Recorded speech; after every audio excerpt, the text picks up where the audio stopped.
welcome to another episode of Bridging the Gap and happy Mental Health Awareness Week. A special treat today. We're joined by Holly Crosby, my friend, Health and Wellbeing Coach. Hi, Holly, how are you?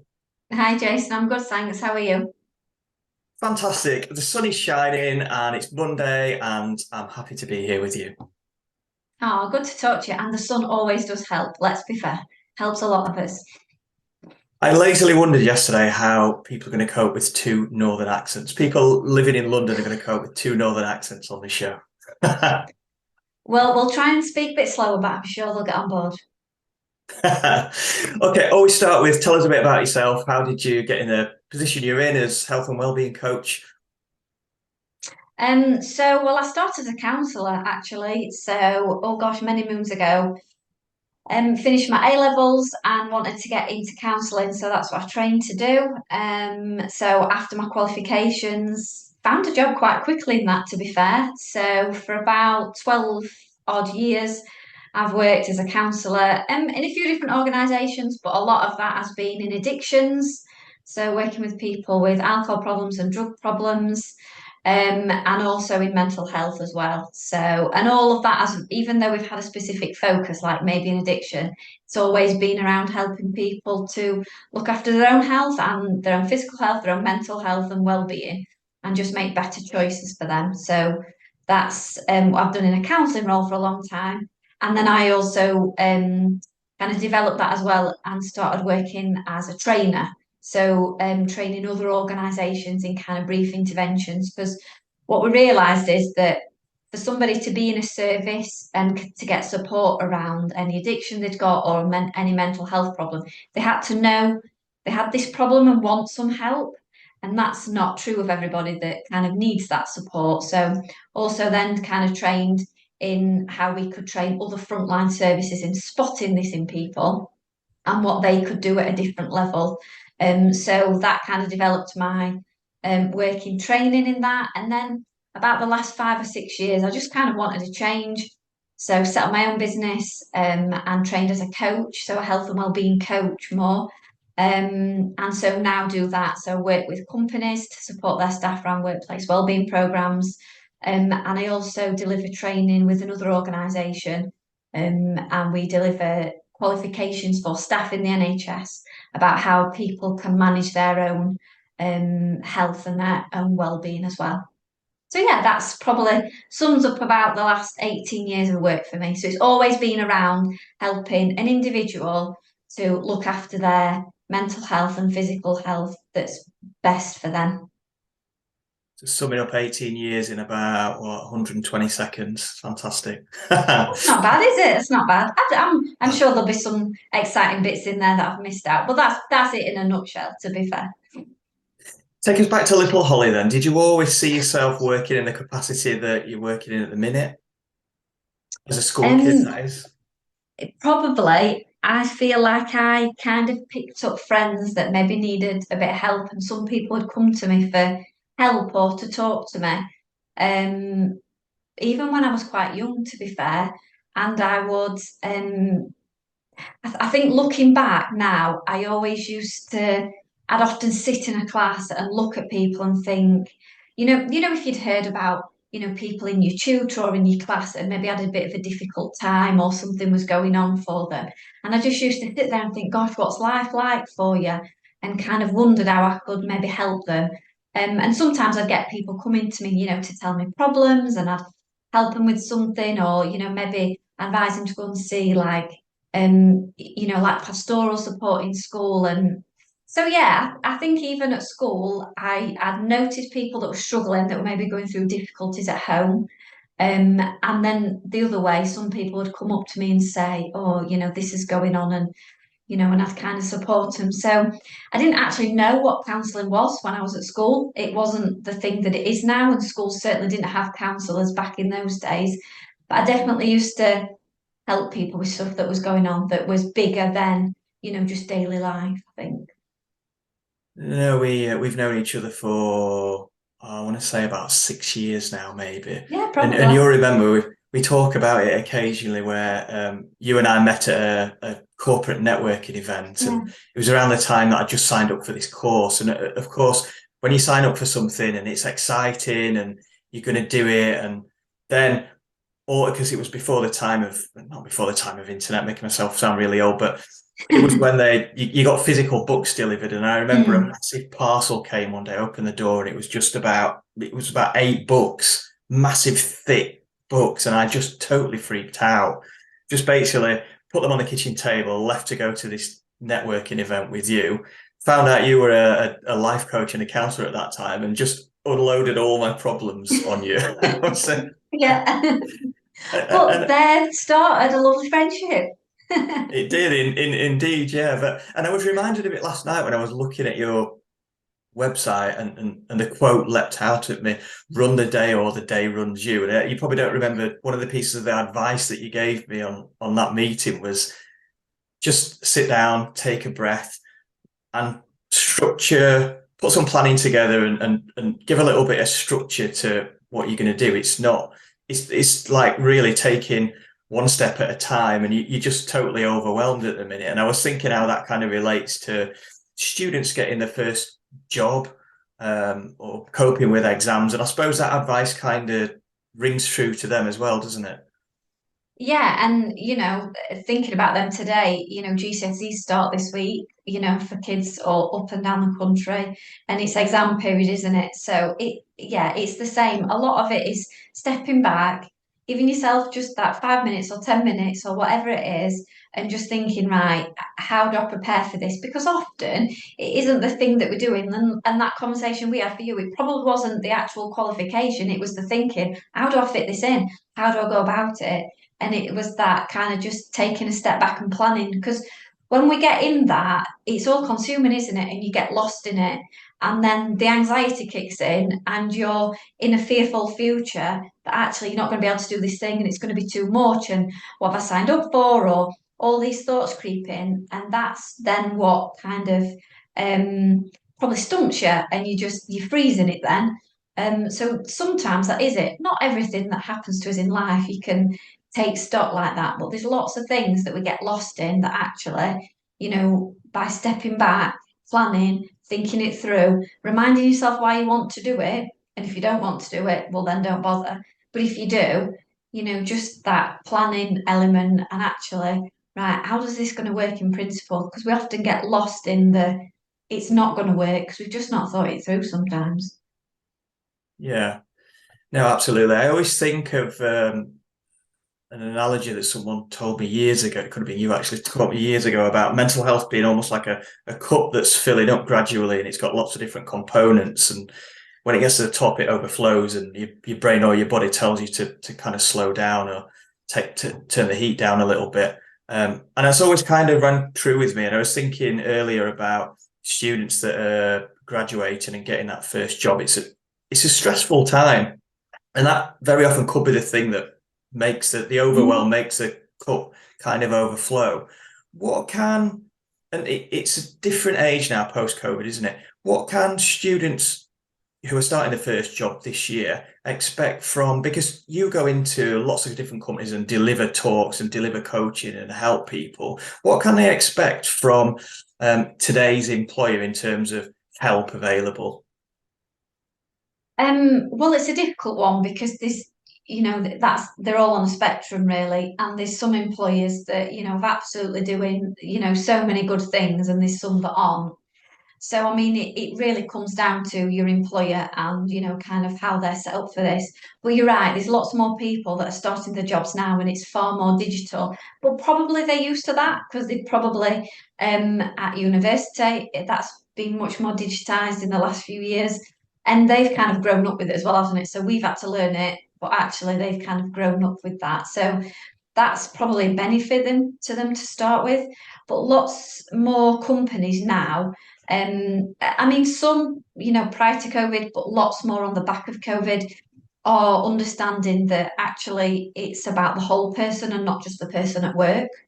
So if we're having a, rubbish time at home and things are going on, we're going to bring that into work with us because, we're one whole person. We don't switch off from work like, we once could. So a lot more companies are kind of seeing their employees as a full person, and then know that actually they have probably got to put a bit more thought into work-life balance, actually, maybe what's going on at home, and support in other ways. But the ones that are doing the best, what I think is they've got a team. So they've got a health and wellbeing team, within the company. Yeah. If they can have that person as a lead and it's just their job, even better. But it's often made up of other people within the company that have got a real interest in it and a real passion. And you need that from people as well. And they will promote the awareness weeks like this, Mental Health Awareness Week. They will be doing stuff for this. They will be having speakers in to talk about it. They will be promoting it. They will be raising awareness of what people need to look out for. They'll be giving you top tips on what you can do to look after your mental health. So they'll do that for lots of different campaigns throughout the year. And I think what they're trying to show now, what I see a difference is, so years and years ago, it was probably more at crisis point. We've got someone you can ring, you can go through your work's EAP. Well, that was at crisis. Now it's much more about brief intervention. So how do you just generally look after yourself so it doesn't get to that crisis? And lots of that is around that awareness raising, having these supportive conversations. And it's little and often as well that needs to kind of go on. But above all, employees need to feel supported by their organisation so they can have these conversations. They're not overloaded and they can say, do you know what, it's been a bit of a tough, or, this is going on at home, and actually, so that, their line manager or someone's at least aware that, maybe there's stuff going on. So and to kind of get to that point that you can have those honest conversations, organizations, need to, and many more are doing it now, promoting, things like good mental health and lots of different campaigns, and saying, look, we know this goes on with people, so if this is you, talk to us. And that's kind of a really good starting point, I think, and hopefully what more and more people find now in the workplace. But I think kind of one of the big things that companies can do as well is, have that.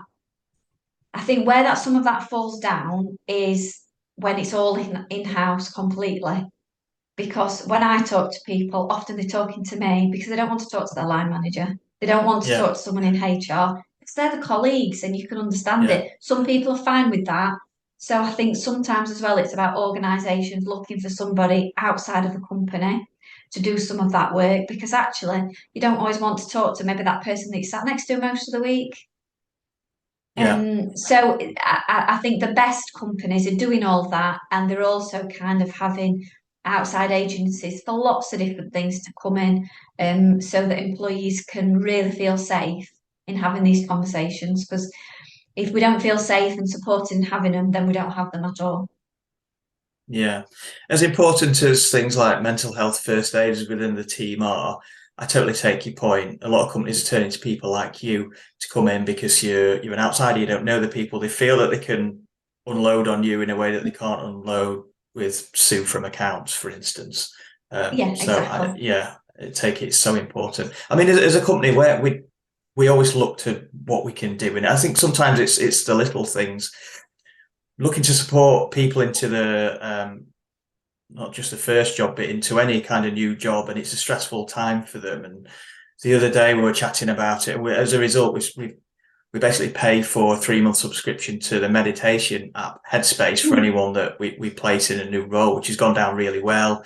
yeah, We were chatting about what we could do and just giving staff their birthday off, or I don't know. Well, a lot of companies do, Pizza Friday and things like that. Sometimes it's the little things that just make you feel like you're part of a community and not just, yeah, a workplace. I mean, I was at a meeting with a client in London a couple of months ago, and companies now are so intent on getting the right people in the team. To get the right people in the team and get the right cultural fit, as it were, they have to provide an environment that people actually want to work in. And I was stunned the other day when I walked into a company in London, greenery everywhere, dartboard, pool table in the corner, open plan office with an open plan kitchen, music on. And I just thought, wow, I suppose working in hospitality, when I went to think back, when I worked in hospitality and the office is just like some kind of room behind reception where you've got far too many people shoveled in, and there's certainly no greenery. Maybe there's a cactus on the corner that died about 10 years ago. But Yeah. I suppose the point I'm making is that companies now go out of the way to create an environment that people actually want to work in. Do you find that with the companies that you go and visit? Yeah, absolutely. And rightly so as well. We don't stay, we don't have, forever jobs anymore. That was a thing of the past 20, 30 years ago. We maybe went to a company and we stayed and that was it. Now people have got much more choice. And actually, younger people coming through now, the ones that I've worked with, and I certainly see this when I work with younger teams, they're wanting to know, what this company's like to work for. Are they flexible to my needs? Is it going to be a nice environment to be in? Do they care about the environment? What's their environmental policies and those sorts of things? They're not picking companies for the status and the money. And actually, the companies that give the big bonuses or the pay rises and nothing else, well, that doesn't last for long. It doesn't keep people for long. All the people that I work with, they want to know that they feel valued, that they feel part of something, and that they feel looked after. And in turn, they get a really good employee. They get a employee that will go above and beyond at times because they know at times that maybe they go through something difficult, they'll get looked after. So it works, it works in both favour.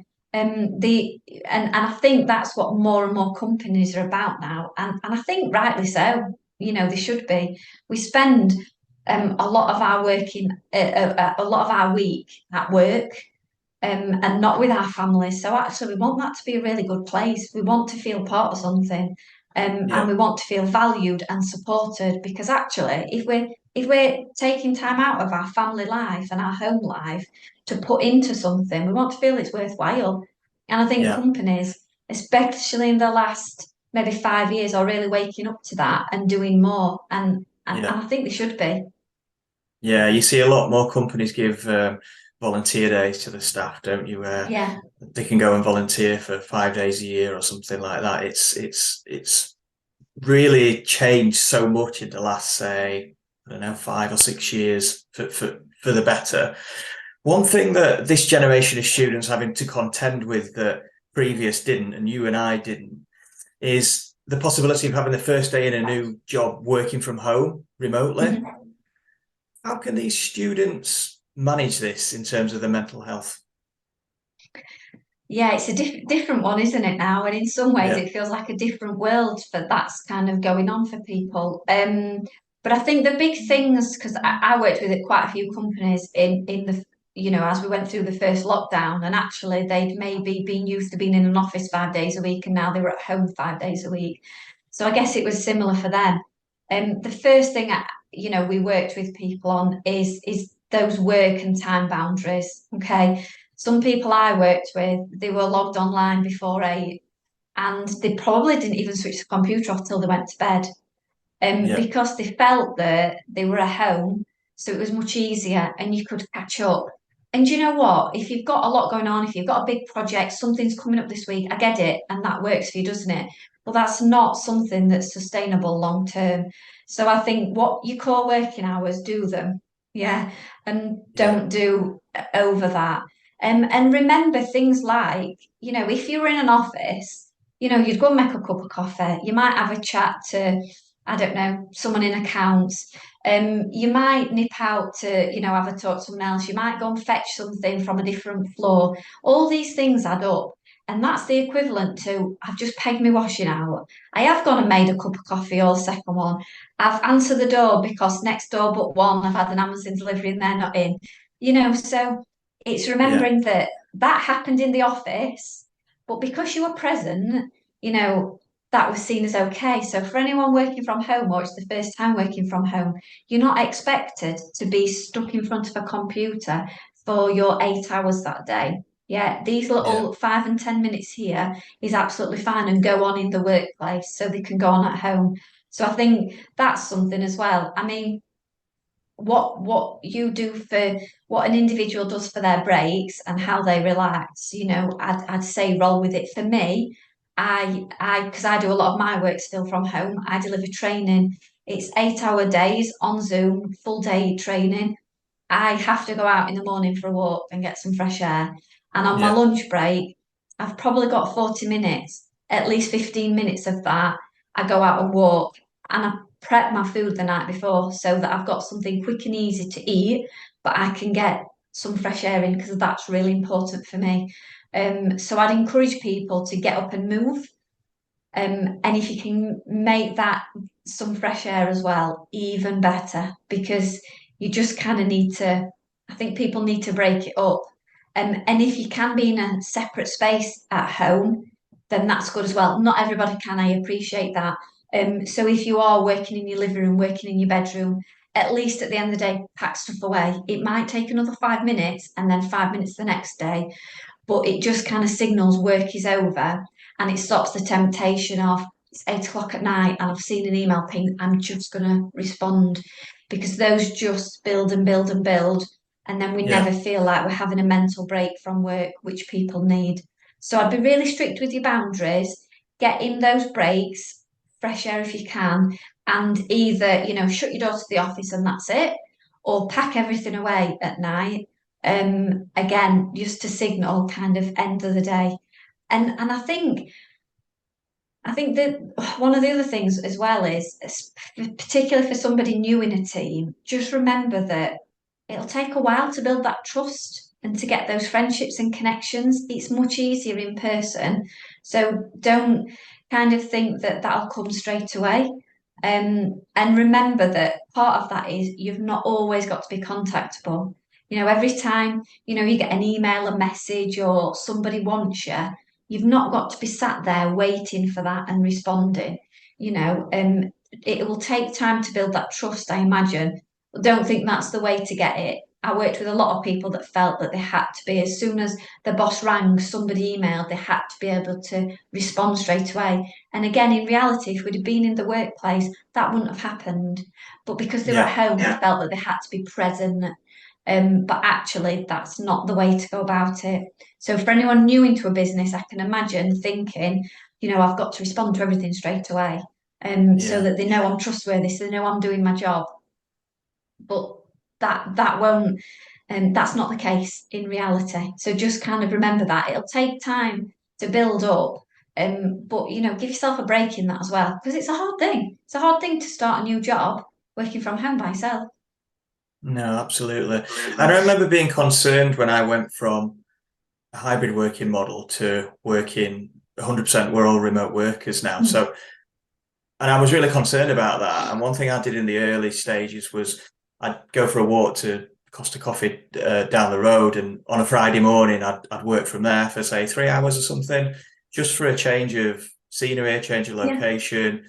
I may not talk to anyone apart from the guy that was serving my coffee, but it was still just something different. I was concerned about being in the same, small room for such a long time. And I think you're right that these little touch points add up. If on your lunch break you can walk over to Tesco and grab Mhm. something that you need, or break it up a little bit, just get on the phone to colleagues. It would connected via Teams and Zoom and good old telephone. If you can kind of build up these touch points throughout the day, it just helps your mental health. So I totally agree with what you're saying.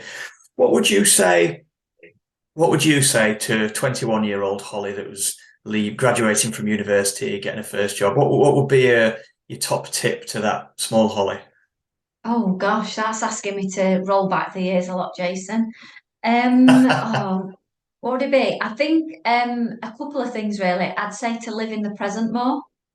I think we get wrapped up in a future and milestones, and I should have done this by this point, or this is something I'm working towards, and we forget to live in the moment. And that puts a lot of pressure on.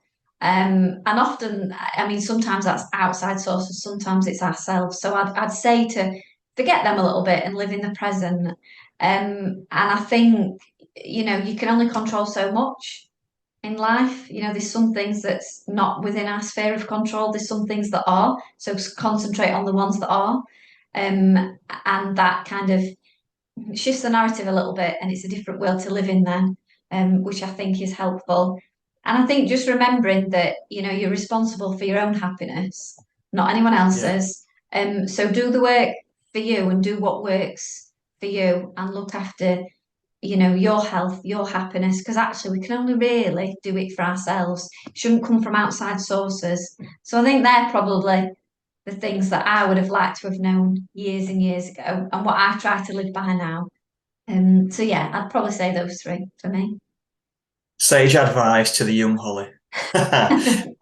That's just about how much we've got time for this week, but thank you so much for joining me, Holly. I know how busy you are. I know it was fairly late notice, let's say, that you agreed to jump on. I just thought it was important with it being Mental Health Awareness Week to get someone like you who's worked in the sector that can give the students looking forward to the first job some sage advice. So thank you so much.